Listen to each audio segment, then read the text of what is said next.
Piece of string is 36 centimeter long. What will be the length of each side if it's used to form a square, a triangle with all sides of equal length, a hexagon with side of of equal lengths. It's a six-sided figure. So what is given? We have a string which is 36 centimeter long, and it is bent into so many lengths and so on and so forth. So you need to imagine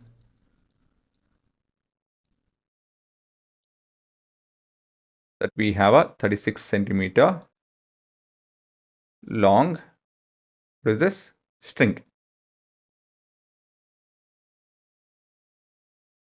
So this will give us what? This will be equal to perimeter, right? Perimeter is to do with, yes, sum of all the sides. When the sides are made up of 36 centimeter long string, means the perimeter has to be 36. So that's the immediate conclusion you have to come to as soon as you read the question. Perimeter of what? Perimeter of the figure. Now let's start off with question A. So let me write it here itself. A square. Again, try to recall what is a square. Square has all the sides to be equal.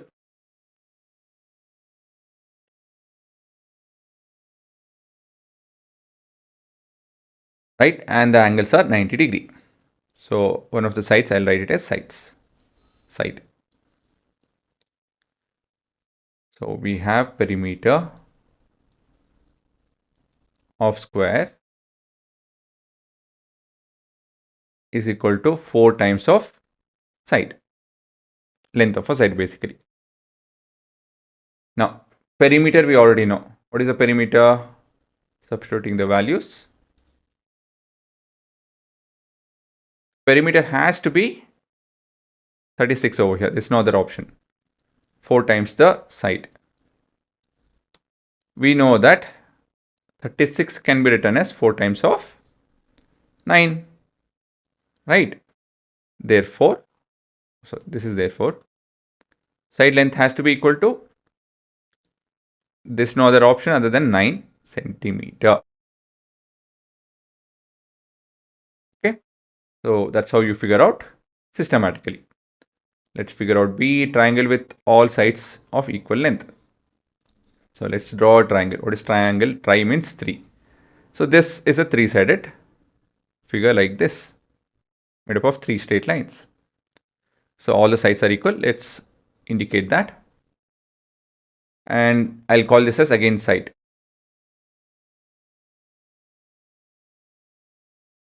So perimeter of equal sided array. Just a second.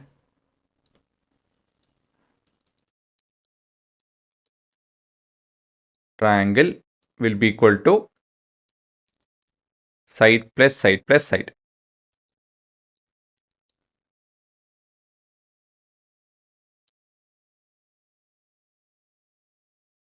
Agree? Or I can rewrite it as 2 plus 2 plus 2 is 3 times of 2, right? 3 times of side. Okay, again, you can just keep it that way, or actually you need to end up writing this. Now we know that perimeter. Now let's substitute the value.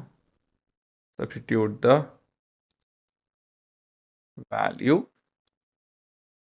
So we have perimeter is how much? 36.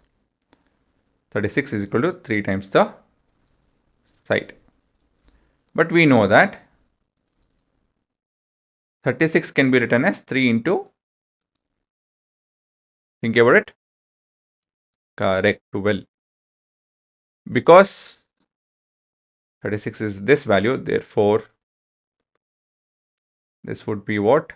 Side will be equal to 12 centimeter each, as simple as that.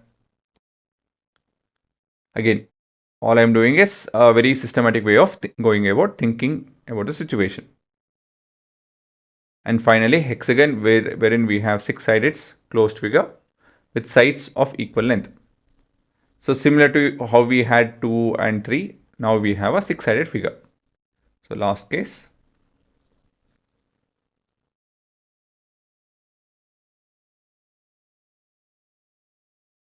Not writing that, nah? No. Analysis already done. All I have to do is a small analysis over here. Six-sided figure. So 1, 2, 3, 4, 5, 6. So all the sides are equal. I'll call all the sides by the name side. So perimeter of a hexagon with all sides equal. With all sides equal will be equal to, yes, how much is this? There are 6 sides which are equal, so 6 times of side, as simple as that.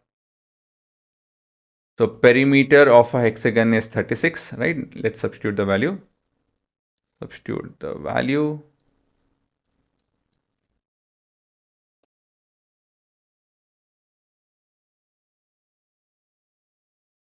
So we have perimeter of the hexagon is 36 and 6 times of sides. But how can I write 36 as? 36 can be written as 6 times of 6. Because 36 can be written as 6 times of 6, a side length will be equal to 6 centimeters. Do you guys agree? As simple as that. Again, all I'm doing with each case is, we know the perimeter is fixed. Because the structure is made up of a fixed length, not wire, in this case a string. So it needs to exactly cover the entire structure. So it will end up starting from one point and ending at the same point. Right? So starting at, say, this point. And if I go around, it has to end at the same point. Same thing with every diagram. So we know that it ends with 36. That's how we know the perimeter of the structure. And all you have to do is look at each structure. Since we are looking at all the sides to be equal. So side plus side plus side plus side is 4 times of side. Because that's what multiplication is. Multiplication is repeated addition. 4 times of a side is nothing but side plus a side plus a side. So on and so forth. So if I keep doing that for every scenario, then simple set of solutions, conclusion, and then we get the answer. So that's what we're looking at. Yeah. Now we can pause and have a look.